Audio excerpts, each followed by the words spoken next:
Hello दोस्तों, एक बार फिर से आपका बहुत बहुत स्वागत है हमारे इस यूट्यूब चैनल हंसी के फुवारे पे।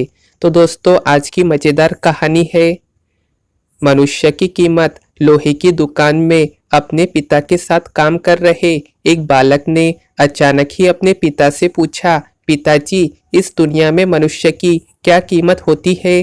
पिताजी एक छोटे से बच्चे से ऐसा गंभीर सवाल सुनकर हैरान रह गए।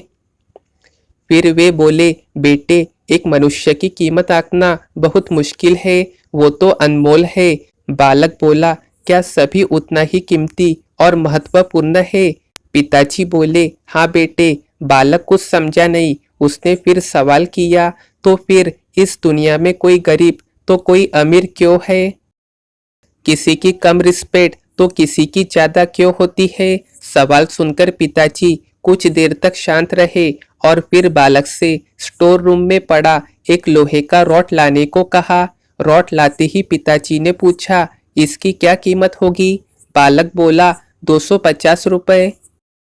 पिताजी, अगर मैं इसके बहुत से छोटे छोटे कील बना दूं तो इसकी क्या कीमत हो जाएगी? बालक कुछ देर सोचकर बोला, तब तो ये और महंगा बिकेगा, लगभग 1,000 रुपए का। पिताजी बोले, अगर मैं इस लोहे से घड़ी के बहुत सारे स्प्रिंग बना दूं तो? बालक कुछ देर गन्ना करता रहा और फिर एकदम से उत्साहित होकर बोला, तब तो इसकी कीमत बहुत ज्यादा हो जाएगी। फिर पिताजी उसे समझाते हुए बोले, ठीक इसी तरह मनुष्य की कीमत इसमें नहीं है कि अभी वो क्या है, बल्कि इसमें है कि वो अपने आप को क्या बना सकता है। बालक अपने पिता की बात समझ चुका था।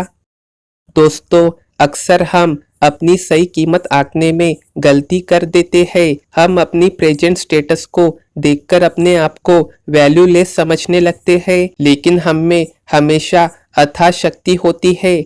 हमारा जीवन हमेशा संभावनाओं से भरा होता है। हमारे जीवन में कई बार स्थितियां अच्छी नहीं होती है, पर इससे हमारी वैल्यू कम नहीं होती। मनुष्य के रूप में हमारा जन्म इस दुनिया में हुआ है, इसका मतलब है हम बहुत स्पेशल और इम्पोर्टेंट है। हमें हमेशा अपने आप को इम्प्रूव करते रहना चाहिए और अपनी सही कीमत प्राप्त करने की दिशा में बढ़ते रहना चाहिए। All the best.